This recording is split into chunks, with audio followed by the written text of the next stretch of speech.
Lake Pontchartrain, April 3rd, 1982, for the Michelob Light 200. Over 200,000 spectators were on hand to view this exciting race.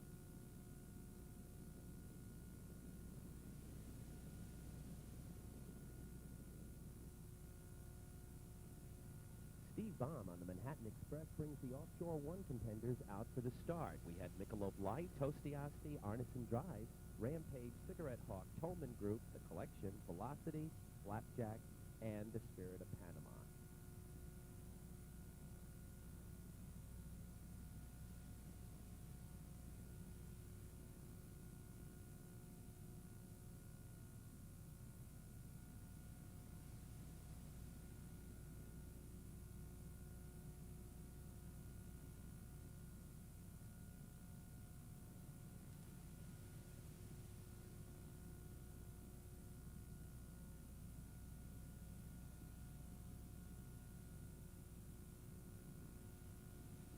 The flare goes off, and the start of the Michelob Light 200 from Lake Pontchartrain begins.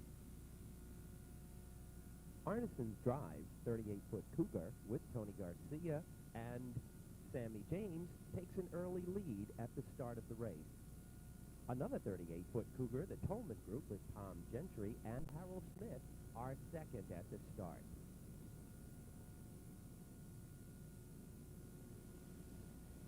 The new Cigarette Hawk and Steve Stepp's Velocity in close pursuit, all on their way to checkpoint 1.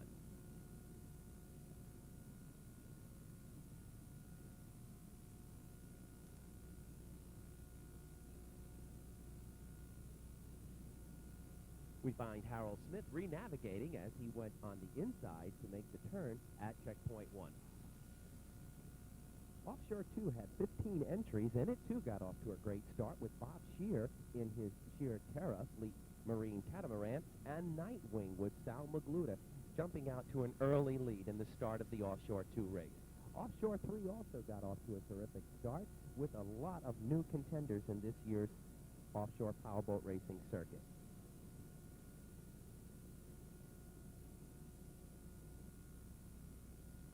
Here's an unusual combination. Sheer Terra and Nightwing, and watch what happens here when Nightwing puts it right to the bulkhead and passes Bobby Shear in Sheer Terra as they come up onto the first checkpoint. American Powerboat Association's Public Relations Director Bruce Matty had a chance to talk to Sal Magluta right before the race. Sal Magluta will be driving Nightwing at the Lake Pontchartrain race, Michelob Light New Orleans 200. And Sal, this isn't your boat. Your boat's going to be ready for the Bacardi race. You're trying to pick up some points. Is this going to cause you any problems since you're not used to the Nightwing boat? I don't think so. The boat is a real good running boat, and supposedly, it's been proven with Randy and Nightwing and Maynard last year. So, are going to be the toughest problems on this lake race. Well, the water comes from everywhere. If the wind picks up by tomorrow, which hopefully it does for this kind of boat, it's unpredictable. You have a DP boat. Is your new boat going to be a DP boat also? Yes, it's a Seahawk 31, and we'll see what it does. It's a great running boat. Okay, the catamarans, though, in the modified class this year, are they going to cause any problems? You got Levitt out there and a couple of other ones. What's going to happen? All the races during the year, and you can notice that most of them, like last year, were most of the time it was rougher races. So hopefully that's the way it should be this year. Okay, so the DP man, Sal Magluta, hopes it's rough.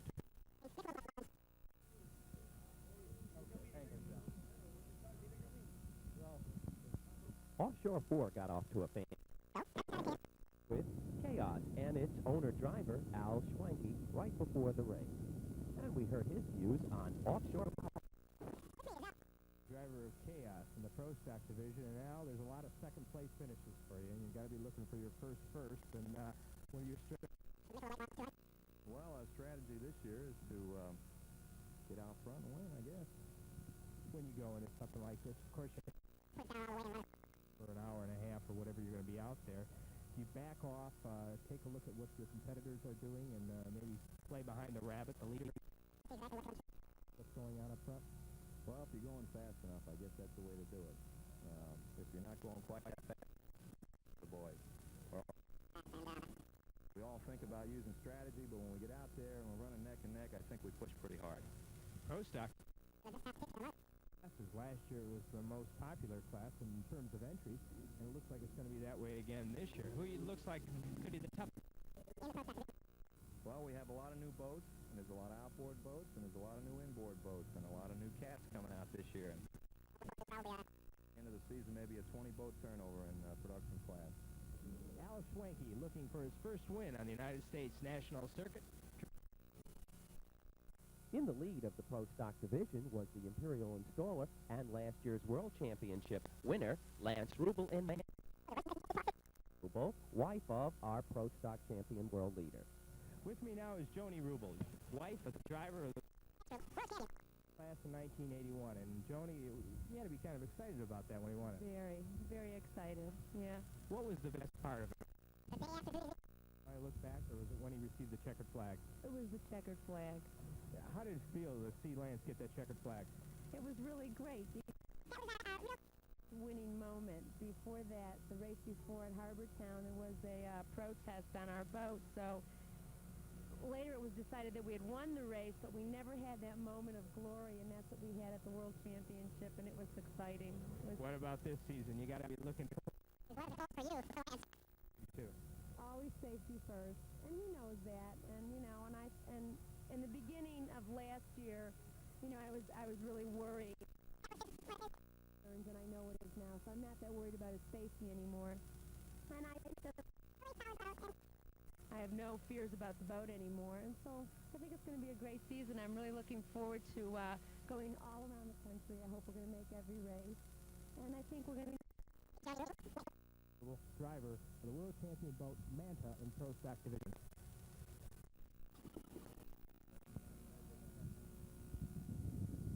When we returned out into the course, we found still in first place, owned and driven by John Carbonell, with crew member Skip Harper on board today. In second place was P27 Manta, which is a 28-foot Manta driven by Lance Rubel of Pembroke Pines, Florida. P10 Extractor is from Babylon, New York. It's a 30-foot superboat with James Loznowski as owner-driver and crew members Joe Impresia and Joe LaFranchi. We toured the course a little bit further to find a few more boats out there that looked very, very interesting. As we flew at our 400-foot altitude, we a new entry in the sports class in Offshore 2. We had a chance to talk with Willie Falcon right before the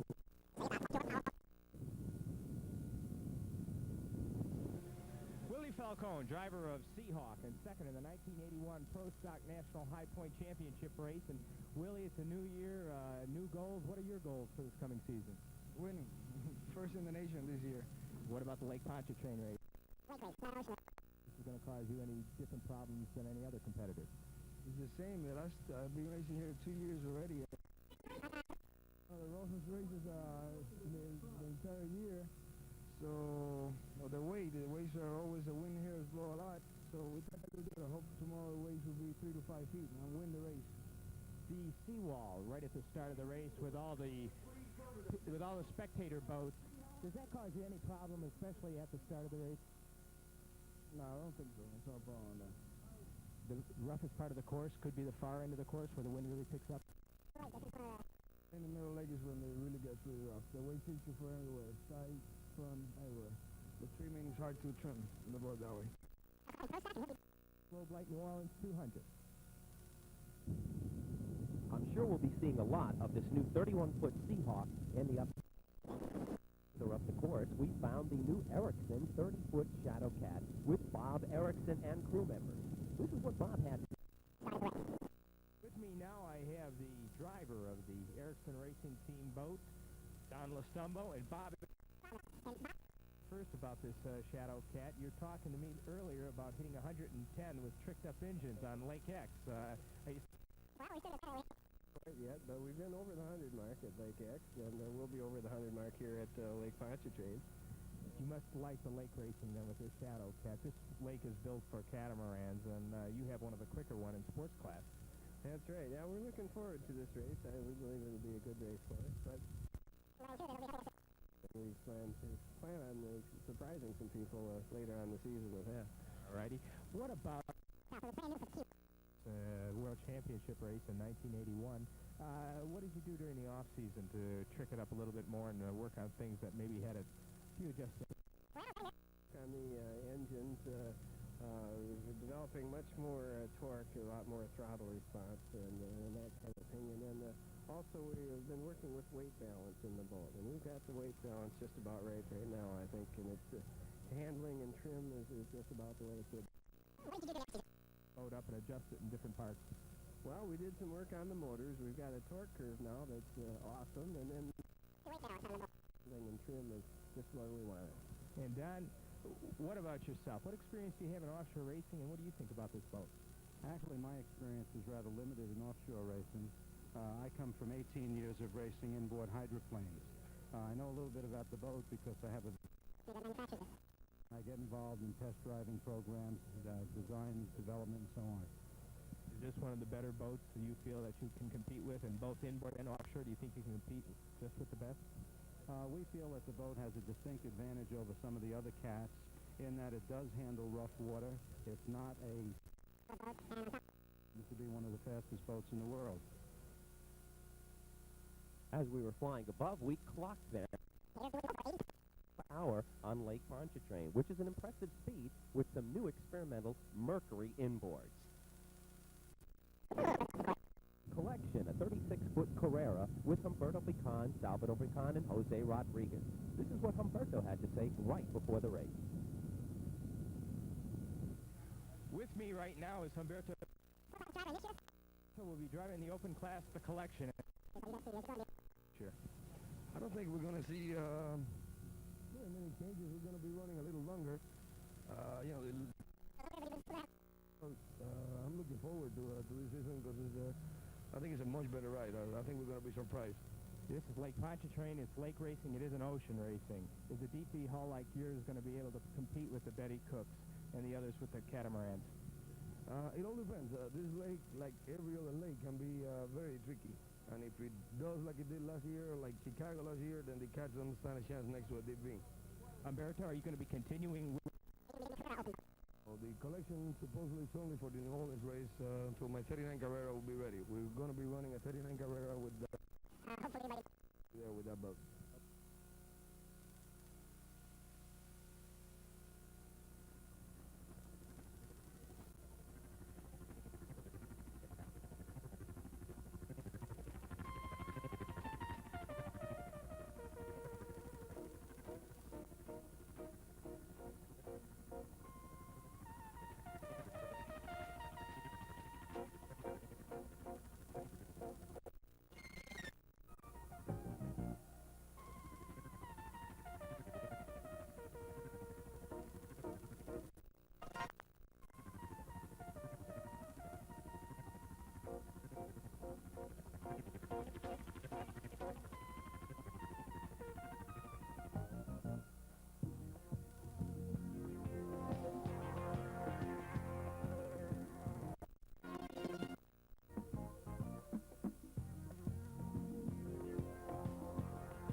Betty, this year you got a Formula Catamaran here in New Orleans.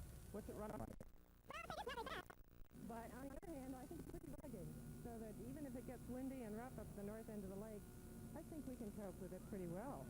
Okay, you have a new crew member this year. You have Dick Clark. A lot of years. He, as a matter of fact, he used to race with a young lady named Sandy Black, who won 77. Okay. He's run with Paula Aiken, and as a matter of fact, was with her in Key West.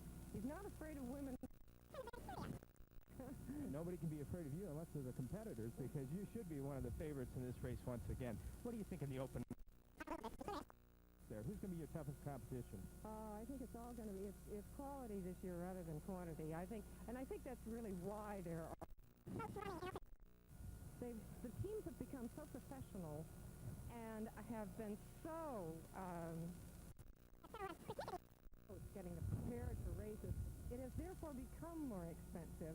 It has become that much more professional level that he hasn't had before, which has indeed made it impossible for those who want to operate on a tight. I think that if there are 10 boats in a race, I've got 9 that are right up there. With me now is Bernie Little, the winningest owner in powerboat racing history. With Bernie, this is the first time you're sponsoring the race in New Orleans, the Michelob Light New Orleans 200. What do you think about that? Well, Light is just being able to be in here and making this many friends here in New Orleans. We're just really pleased about that, and we think that there'll be a very, very large crowd here come Saturday, and that's how we make friends, and that's what it's all about. Betty Cook's got that new Formula catamaran. With that boat and preparing it, and John said to me an hour ago that yes, I seen it run. I ran in it myself, and it's one hell of a boat. What about it? It's a catamaran. Have you ever run in a catamaran before, or was that the first time for you? That's my first time in a catamaran. I'm very dedicated to a deep V, but after riding in this catamaran, I think that it's a real winner. Okay, Bernie Little, owner of the Michelob Light Offshore entry in the Michelob Light New Orleans 200. With me. Last year, the Velocity had a little bit of a problem in the Key West World Championship, getting a 4-minute penalty and bumping it up to go and get Ron and Paula Aiken, and Paula Aiken and Ron have both decided to step out of the sport. Steve, who's in the crew now?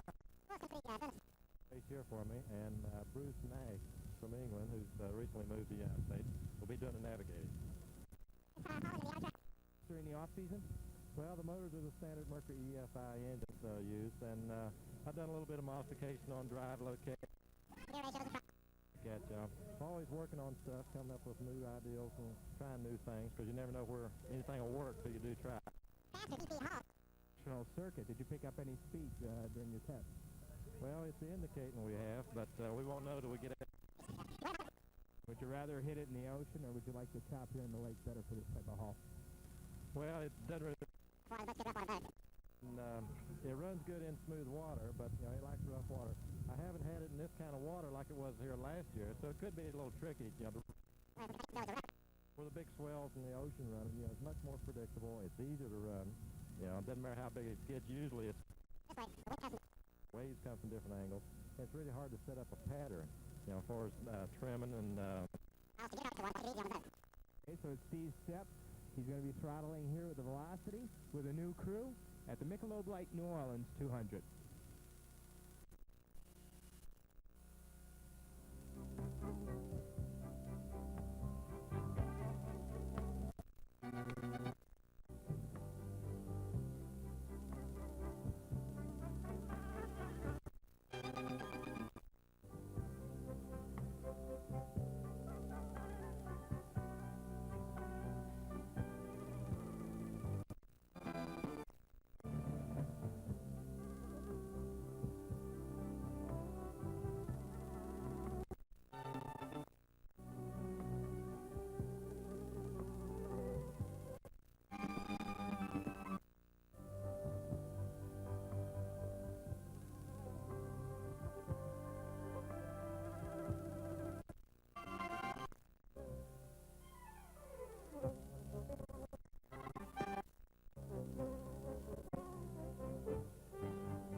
Taylor, there is no boat. Rick Smith, where the heck is it? Well, that boat has now been sold. It's called Put. Being the beautiful black and gold colors of last year, it's now the ugly orange and white colors, although... So what are your plans going to be for the coming year besides giving in the verbal battles with Jay? Well, I'm kind of on unemployment right now. I'd like to find a boat. Okay, so Renegade, as they look at an empty trailer, is also looking at Lake Pontchartrain, hoping that they can get back out with a new team this year. When we returned out onto the course, we found Sheer Terra, Dwayne Dunham. They were out in first place for just about the entire race. Obviously, by on Lake Pontchartrain. Right behind him in Offshore 1 class was Jose Rodriguez and Humberto Pican in the collection. Bruce had a chance to talk with Howard Arneson, the inventor of the incredible Arneson Drive. The inventor and the marketing man behind the Arneson Surface Drive. And Howard, can you tell us a little bit about the Surface Drive? Well, ours is trimmable and steerable, and the difference between a surface drive water, and it eliminates all the underwater drag with the exception of just the fin. You also have the ability makes it a little bit better if you're going to stay in the long run for durability. We feel that way. The unit, and then we have a drop center model that has just a step down, which is the simplest of gearing forms. On the lake, a little bit rougher water and heavier waves, does the surface drive you need? Absolutely not. I think we demonstrated that at Sagatuck last year. That was one of the roughest races all year, and as you'll recall, we were in first place 5 minutes. It's an old wives' tale. A lot of people think that because we're riding the way we are, that if it's rough, we're at a disadvantage, and it's the opposite. Because we can come in and out of the water a lot smoother, and if you were blindfolded, it's not an offshore racing boat, but what about recreational boats? Can an average individual buy this? Yes, in fact, this is just a sort of a proving ground for the recreational field and workboat field. We have several boats now with diesels running with our drives. We make a large drive that has a 3-inch diameter shaft that'll handle 12 and 16 cylinder diesels. We've got a 53 and we've got some 38-footer cruisers that are running 50 miles an hour, 51 miles an hour. So that's where the big market is. We returned to the course. We found Sheer Terrace still.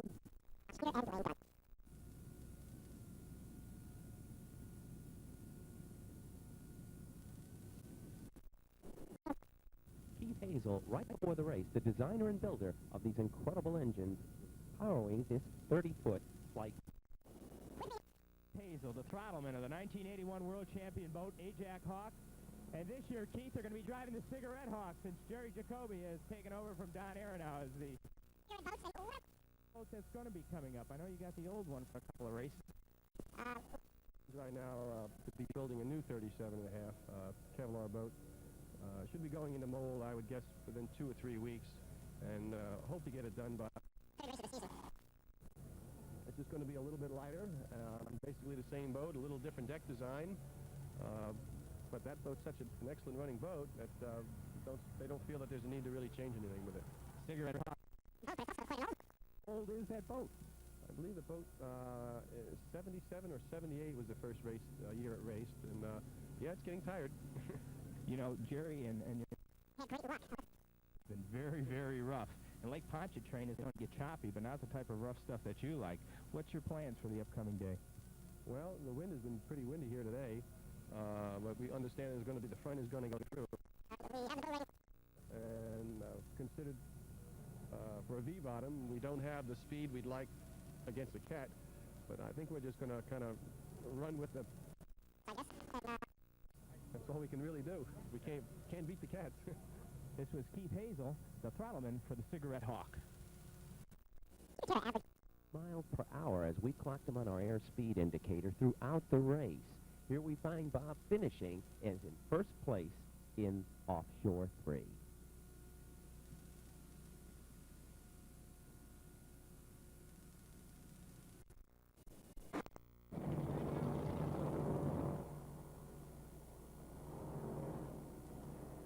Willie Diaz of El Boss with his new 30-foot Shadow Cat did not finish the race, but we had a chance to talk.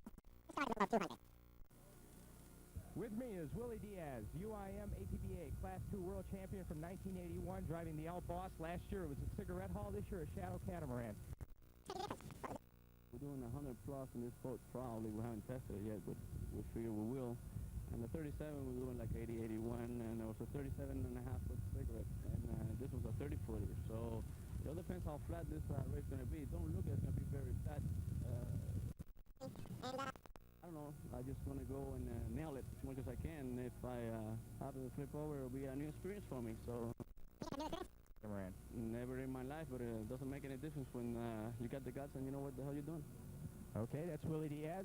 He's going to be in the sport class in the Lake Pontchartrain race for the Michelob Light New Orleans 200.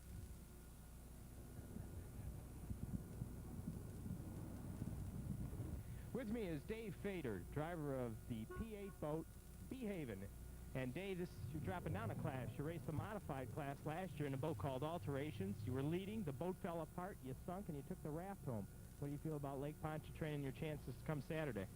Well, it was the boat. It wasn't the lake. We had not a professional boat. We had an ex-pleasure boat that we turned into an offshore boat.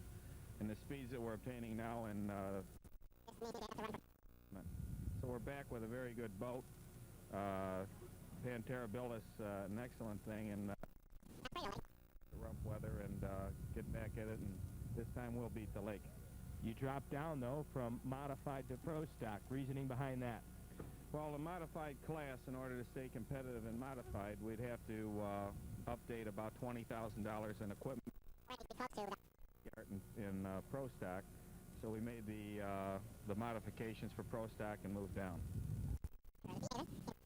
For the Michelob Light New Orleans 200. The Carl Gables race coming up shortly this year had a new boat entry, Rage M73, a 30-foot Mirage with Mike Johnson. This is what he had to say right before the race.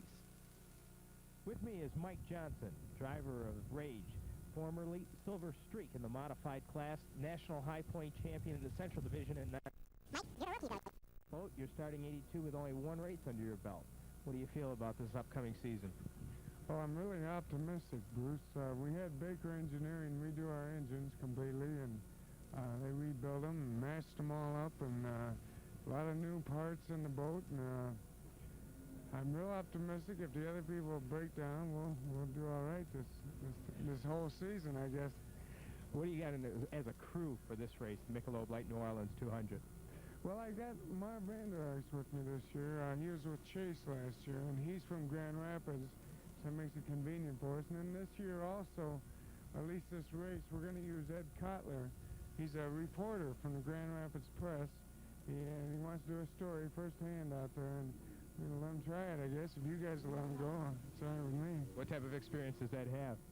Ed's been in the Navy. He was a navigator in the Navy, in fact, for an airplane. He flew airplanes in the Navy. And he says he knows what he's doing. We'll find out tomorrow if he can find the course. I don't know. If he can find the car. So this is Mike Johnson, driver of Rage, getting ready for the Michelob Light New Orleans 200. From our sea-level camera, we see Tostiasti, a 41-foot slingshot with Peter Dean, Bruce Dean, and Chip Secor. Right behind an Ellen crew. And quickly coming up was the Tolman group with Harold Smith and Tom Gentry in their 38-foot Cougar. Here's the Fish Peddler, a 30-foot Suffin with Gary Gordon, Mike Gordon, and Craig Maudsley at lap. Here we see Robert Carrick in M588 Charge It, a 27-foot Magnum from Mount Clemens, Michigan.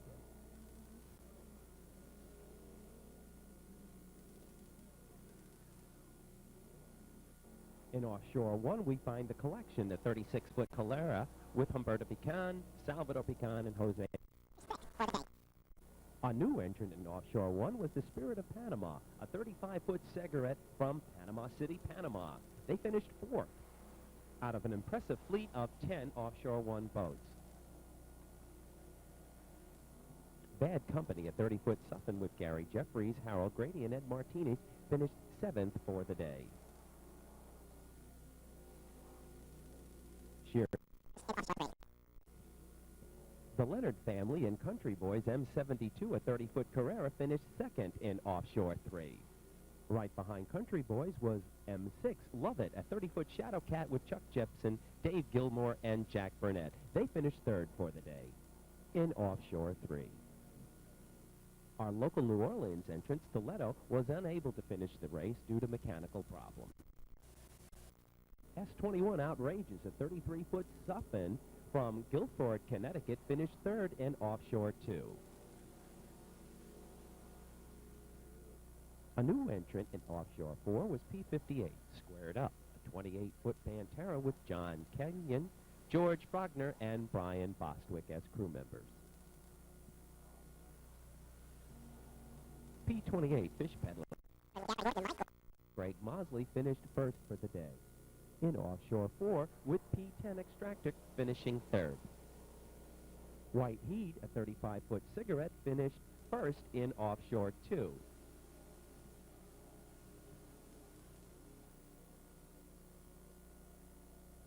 Imperial Installer finished fourth in Offshore 4. As US 1 champion Betty Cook in Michelob Light was heading out for her final lap, we see the checkered flag being given to Terry Phillips of White Heat.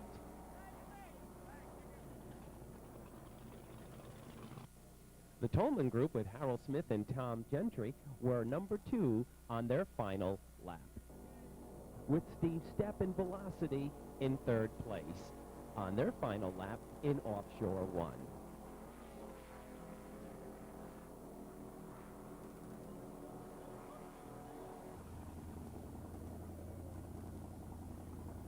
Our first place winner in Offshore 4, Fish Peddler, and with Gary Gordon, Mike Gordon, and Craig Mosley pick up the checkered flag for their first place finish in the Michelob Light New Orleans 200.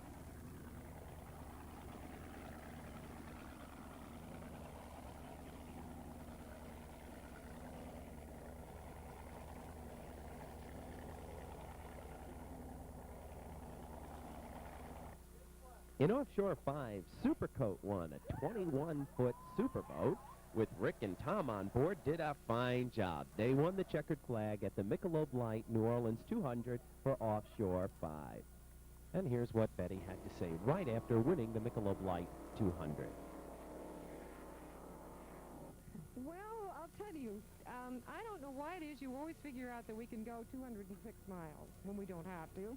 Why is it you always figure out that it could be rough today? I didn't think that was any piece of cake out there today. I really didn't. It was hard work. But who gave you the biggest challenge? Was it Ted Tolman? Because I know he was right on your tail right from the start. Oh, yes. It was Smitty. And I could tell he was leaning on those throttles. And that's a fast boat. Bernie Little, the sponsor of both the race and the boat. And Bernie, this is the first time Betty has won a Michelob Light race. You got to feel good about that. Yes, we do. We really feel very good about it, mainly because we had to win because we might not have been able to pay off, you say. So, seriously, we followed Betty the whole way, and the Michelob Light boat just looked fantastic, and really and truly there was never a doubt in my mind, but she had it all the way, and Tolman did give her a hard run, and they spun out in the second turn down there, and which gave Betty her lead, and she never relinquished that the rest of the way. Velocity placed second in Offshore 1, with the Tolman group placing third in Offshore 1. This is what the Spirit of Panama team had to say right after the race. With me is the Spirit of Panama team. First time they've ever raced, they finished fourth place. Rookie of the Year, Jose Orango. Is that what you're after? I hope so, yes, sir. What about the race itself? Can you tell me a little bit about it? Herb, you know, you're the navigator. Was there any trouble out there in Lake Pontchartrain? You've navigated in open waters in the oceans and the seas. Lake racing give you any extra problems? I was really surprised with the lake racing. It really gets a little rough out there in the middle. But we didn't have any problems. We could have gone a little faster, but we had a small engine problem. Other than that, it was really great.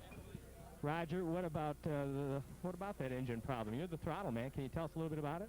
We had a problem with fuel pressure through the whole race. Anything over like 75 miles an hour, we were not getting enough fuel to the engines.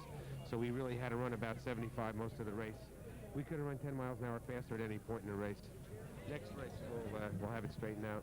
Next race, they'll have it straightened out. Fourth place isn't bad for their first opportunity in 1982. And as rookies, Jose Rango, he's got a good start on that way of being Rookie of the Year. Motor Week Illustrated, which reaches 11 million homes, had quite a bit to say about the Michelob Light New Orleans 200. A losing streak is broken at the granddaddy of super speedway. A grandmother claims the offshore boat racing opener. And a record-setting weekend at Road Atlanta. All this and more today on Motor Week Illustrated.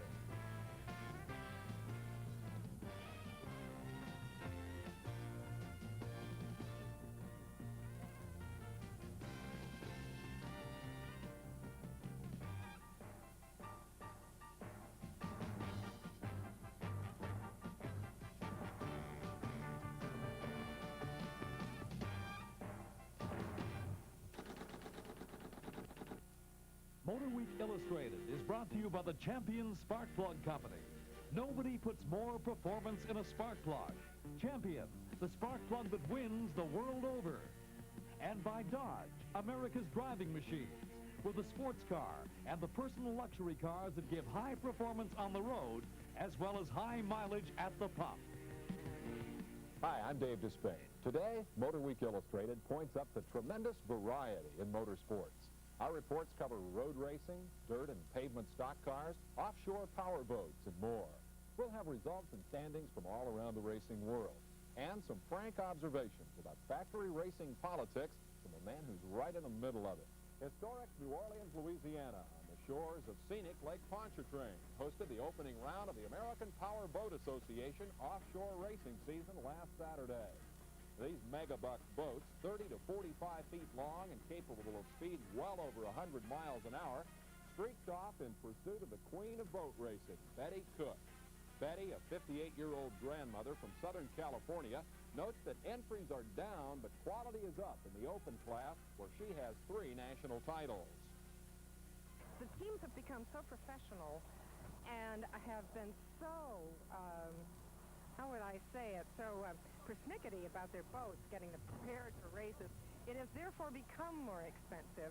It has become that much more professional, so that one is getting a quality level that he hasn't had before, which has indeed made it impossible for those who want to operate on a tight budget to compete. As Betty made the turn for home, second spot belonged to Steve Stepp's Velocity. Third was the Tolman Group boat, piloted by Tom Gentry and Harold Smith. Jose Arango's Spirit of Panama was fourth, and for Betty Cook, a leg up on a 4th national title.